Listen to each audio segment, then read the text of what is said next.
Welcome to the next session in electrochemistry. In this session, I will be explaining to you the relationship between conductivity and concentration, and also the relationship between molar conductivity and concentration. Conductivity kappa, is equal to 1 by R into L by A. R is resistance, L is the distance between the electrodes, A is the area of cross section of electrodes. If L and A are unity, K becomes equal to 1 by R, isn't it? And 1 by R is G, we can say. Instead of 1 by R, we can put conductance G. So we can also write K is equal to G into L by A. When L and A are unity, K kappa is equal to G, conductance. This gives us a definition of conductivity in words. We can say conductivity is the conductance of an electrolyte placed between electrodes of unit area of cross section and unit distance apart. Okay, conductance of an electrolyte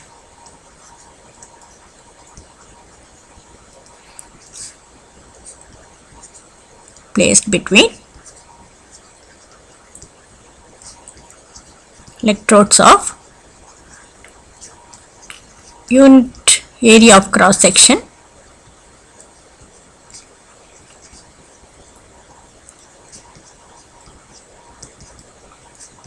and unit distance apart.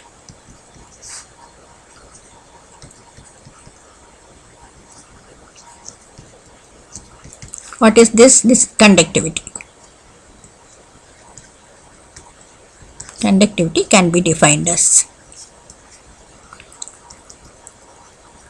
Now, when L is equal to 1 and A is equal to 1, both are unity. Supposing this is 1 centimeter, this is 1 square centimeter, or L is equal to 1 meter and A is 1 square meter, we can say it is unit volume. In other words, we can say conductivity is the conductance of unit volume of an electrolyte placed between two electrodes. Isn't it so? So, that is how we define conductivity. Now, in an electrolyte, ions do the job of carrying current.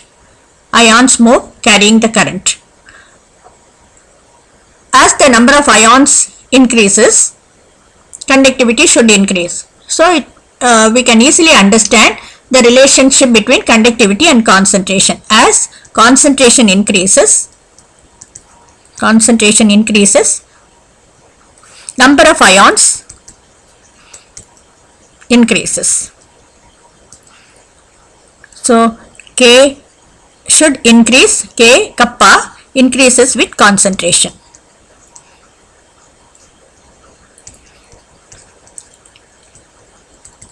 There is one more factor to be considered here.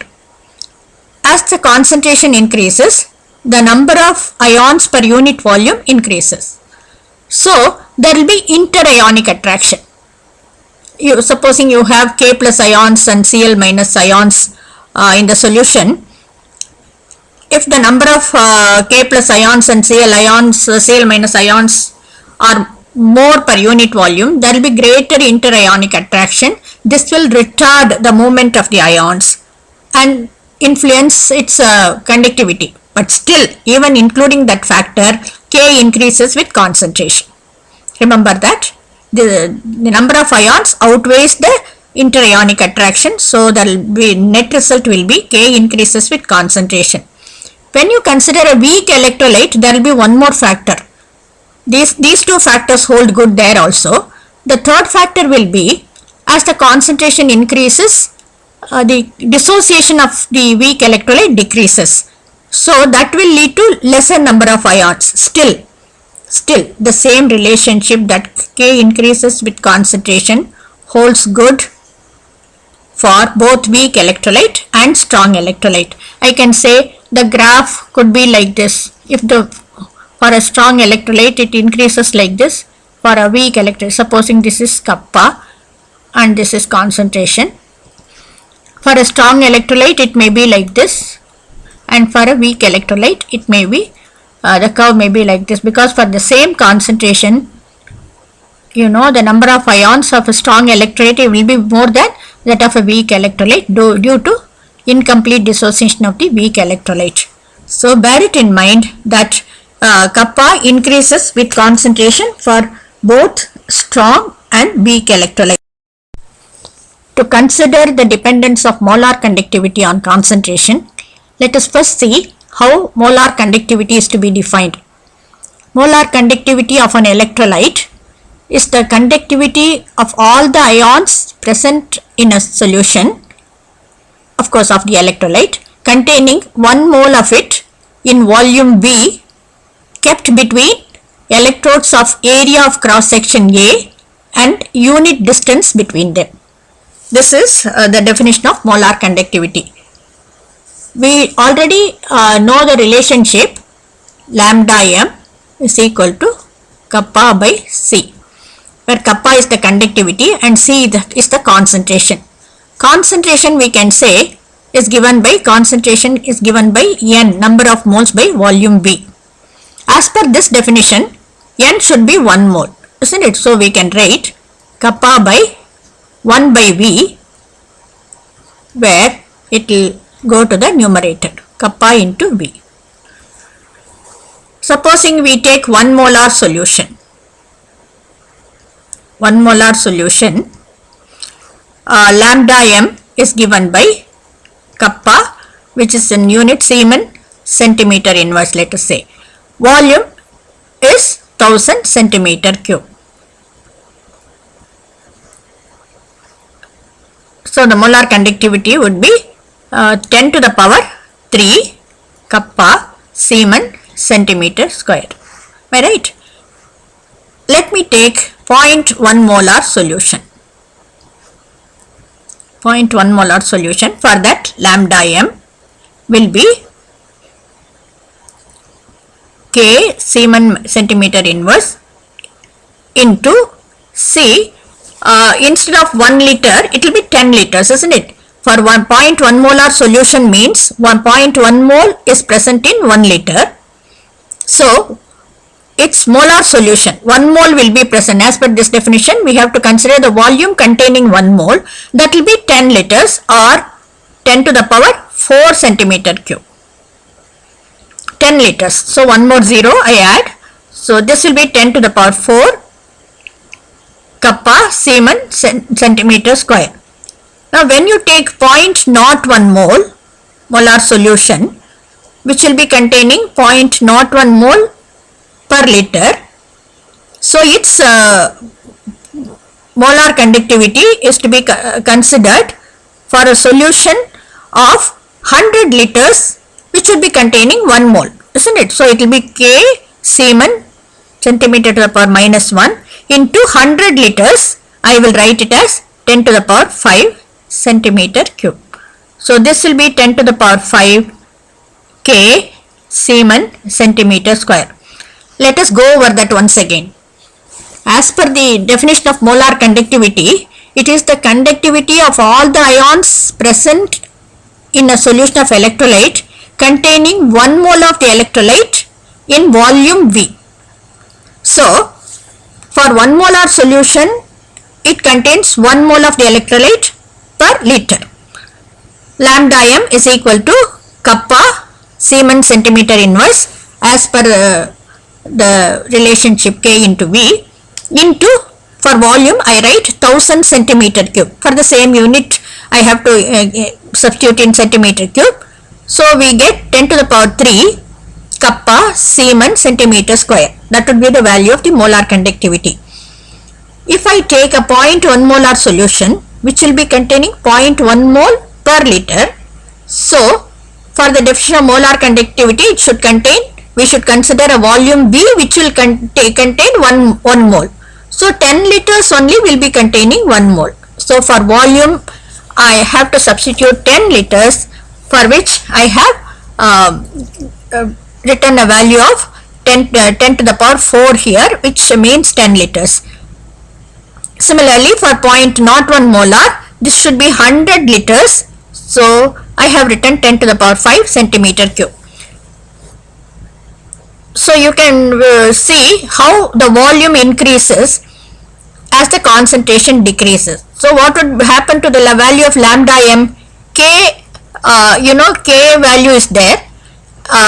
As the concentration decreases, you know that K decreases. We have already considered the relationship between conductivity and concentration. So as the concentration decreases, conductivity decreases, but the increase in the volume is enormous. This more than compensates for the decrease in the conductivity. Hence, we arrive at a relationship that molar conductivity, we can write it here as molar conductivity increases with the decrease in concentration. Increases with decrease in concentration.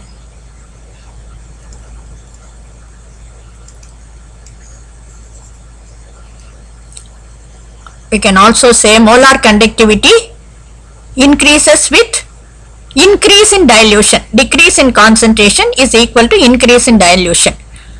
Now we have to see the behavior of strong and weak electrolytes in this context. What is the context? The relationship between molar conductivity and concentration. We will take up for strong electrolyte and weak electrolyte separately. For a strong electrolyte, the relationship between lambda m and concentration is given by the equation lambda m is equal to lambda m naught minus a root c. This is called Kohlrausch law. This is in the form of y is equal to mx plus c. So it refers to a straight line graph. In fact, when you plot lambda m against root c, you do get a straight line graph for a strong electrolyte KCl. You get a straight line graph. So the slope of the line is given by minus a. The value of a is different for different electrolytes in the same solvent at the same temperature. And lambda m naught is the intercept on the y-axis, which you will be getting if you extrapolate this line. This is the lambda m naught value, which is called limiting molar conductivity. Now, when you measure the intercept on this line, you get the lambda m naught value of KCl. Similarly, if you get lambda m naught value of NaCl and find out the difference between them, the value is x, let us suppose, and you find out lambda m naught of KBr and also lambda m naught of NaBr and find out the difference. Surprisingly, that also is found to be the same x. Similarly, if you get lambda m naught value of Ki and that of NaI and consider the difference, this is again equal to x. So it indicates that the difference is only due to the two ions K plus and Na plus. The contribution of only these two ions brings the difference. Other ions in the pair remaining the same, their contributions are the same. One more thing is, if you consider lambda m naught value of KCl and that of KBr and find the difference to be y, the difference between lambda m naught value of NaCl and that of NaBr also is found to be y. So here it is only due to the contribution of the two ions Cl and Br. So that difference remains the same. Such an exhaustive study was done by Kohlrausch, and he proposed the law of Kohlrausch law of independent migration of ions.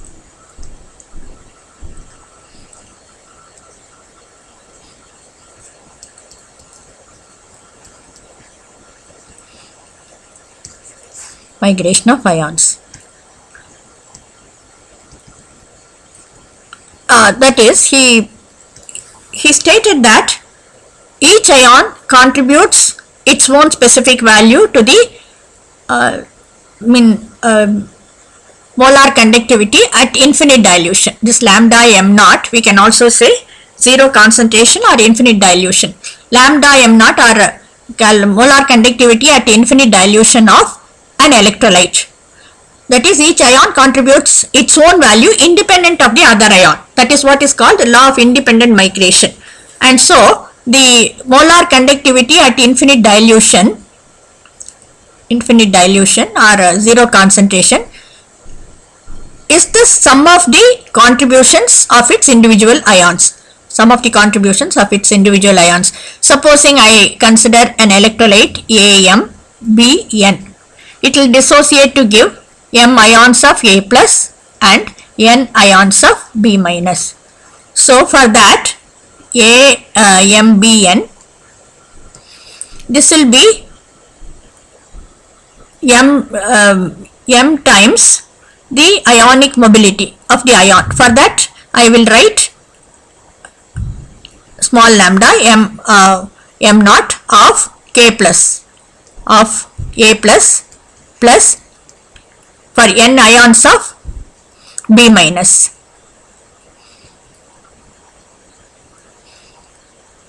This is what is the the quantitative expression for Kohlraasch's law of independent migration of ions. Now for a weak electrolyte, let us plot the molar conductivity against root C for acetic acid. Lambda m against root C for acetic acid. We get a graph of this kind. It's not a straight line. As we move from left to right along the concentration axis, we find a gradual increase in the molar conductivity, and corresponding to a very low concentration, there is a steep rise. I think I should draw a better graph. Probably let me put it this way. No, I will not consider this. So corresponding to a very low concentration, there is a sudden increase in the molar conductivity. With the knowledge of the fact that weak electrolyte dissociates to a greater extent at very low concentration, we can explain the steep rise in the curve as due to a sudden increase in the number of ions.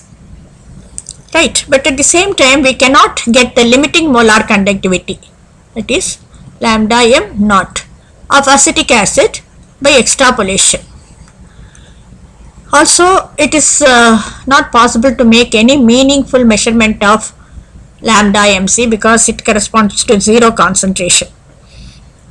So here only if Kohlraasch's law comes to our help, we can write that lambda m naught is the sum of the ionic mobilities of acetate ion and that of H plus ion.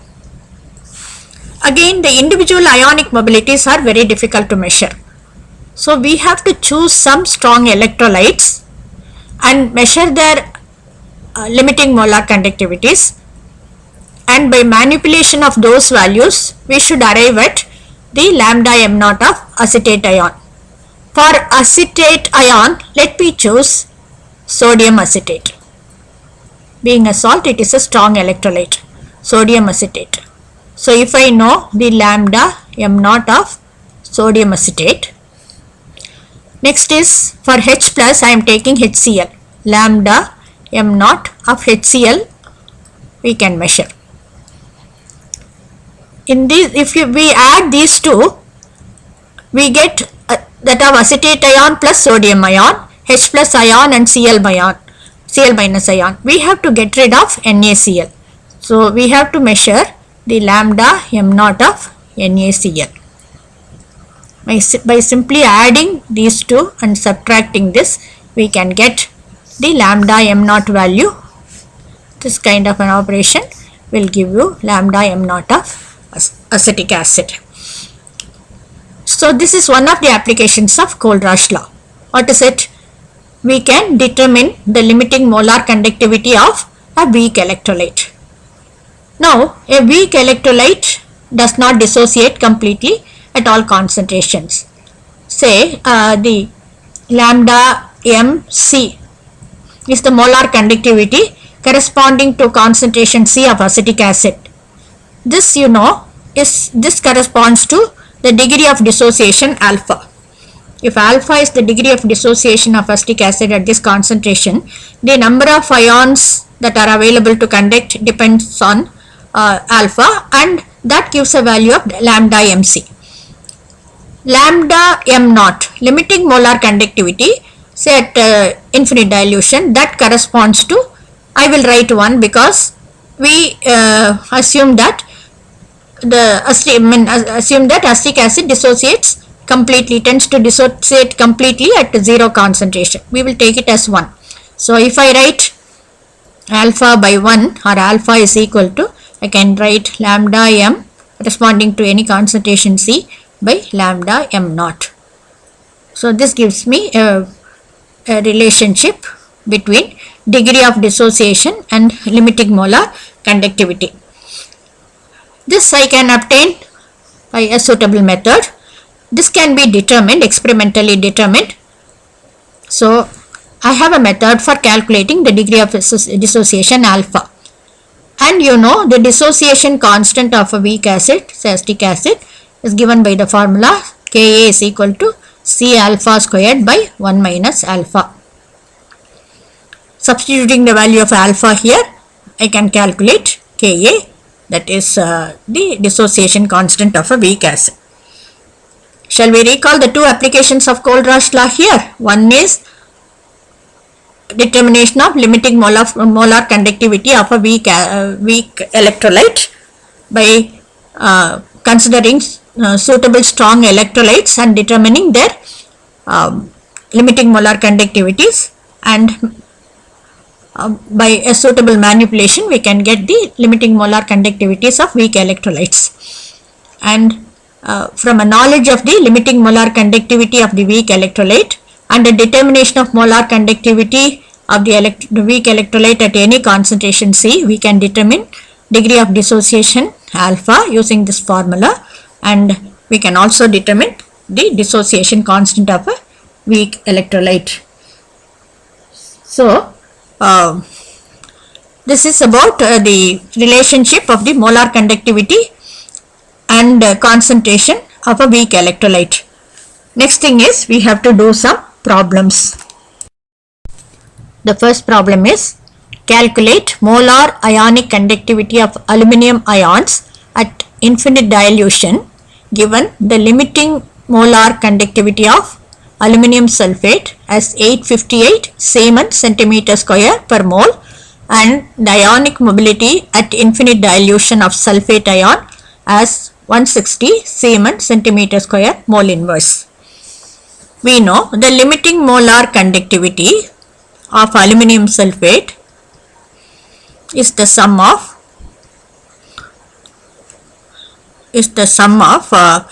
the ionic mobilities of 2 Al3 plus ions and that of 3 sulfate ions, isn't it? And left side is given, it is 858 Siemens centimeter square mole inverse. On the right hand side, we have to calculate the ionic mobility of aluminum ion. That is what is asked. So we will take it as x. I will write it as 2x plus 3, and for sulfate ion the value is given as 160 Siemens centimeter square per mole.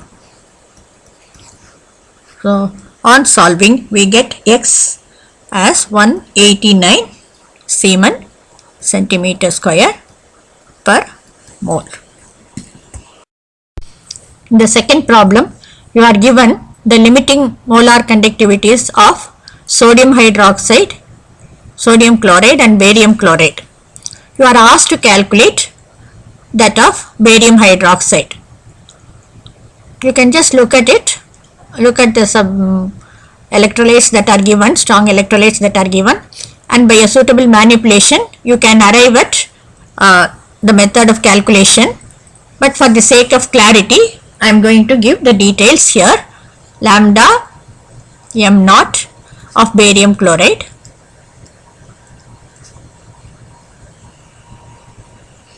is the sum of the ionic mobility of barium ion plus 2 times the ionic mobilities of chloride ion. I will call this equation 1. Lambda m naught of sodium hydroxide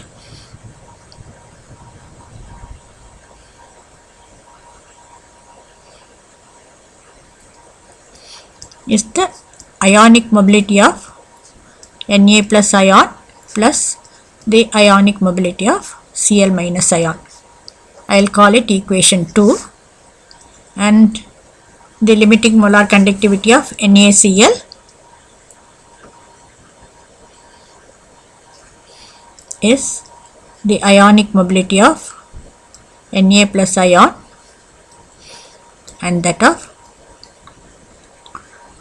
this is OH minus ion, this is Cl minus ion. Okay, that is equation 3. What do we want? We want barium hydroxide. Barium hydroxide. So, but BaOH twice, we need that of BaOH twice. So, for getting lambda m naught of barium hydroxide, we have to have equation 1 plus 2 times the equation of 2, because we need 2 OH ions. So, we have to multiply the second equation by 2, and then we have to also multiply the third equation by 2, because we have to get rid of the 2 chloride ions. So, I will write minus 2 into that of the third equation. So, by writing the values for barium chloride, you are given a value of 248.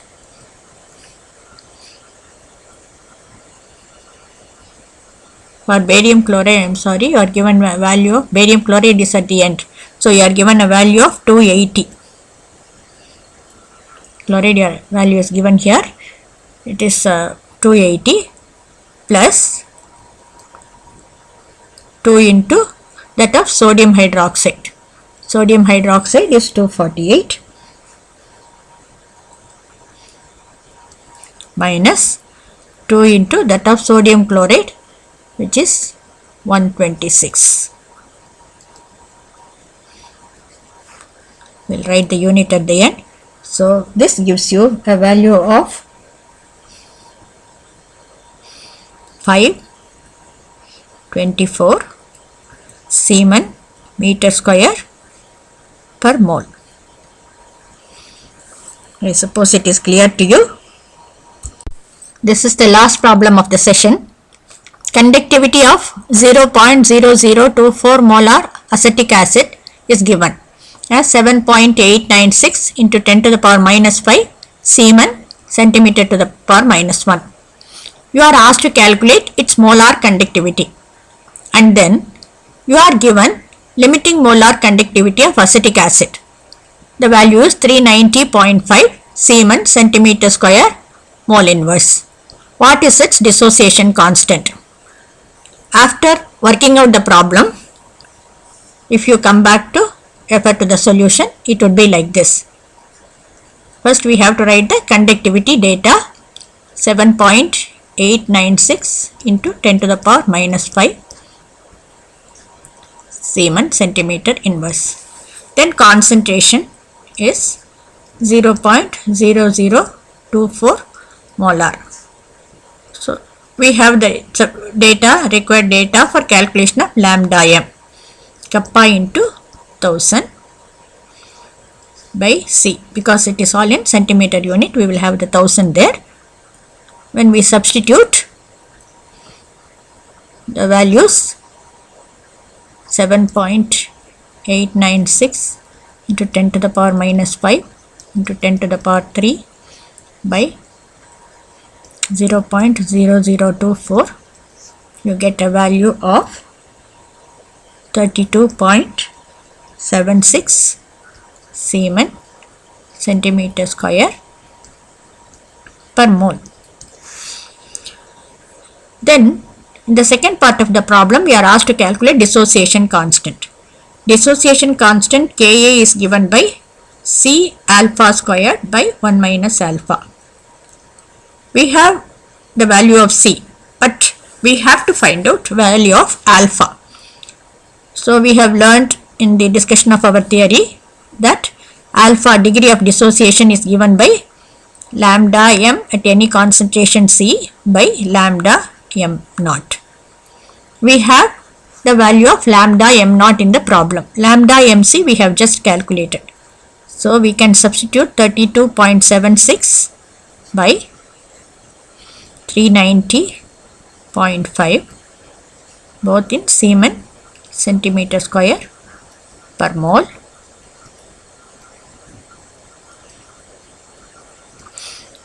We get alpha value as 8.4 into 10 to the power minus 2.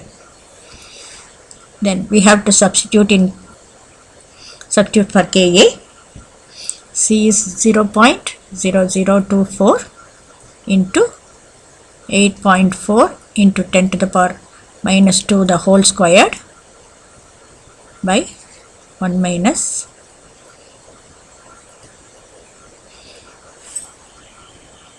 this you can write as 0.0084. So you will get a value for Ka as 1.86 into 10 to the power minus 5. I suppose you are clear with all the concepts that were discussed in this session. Thank you.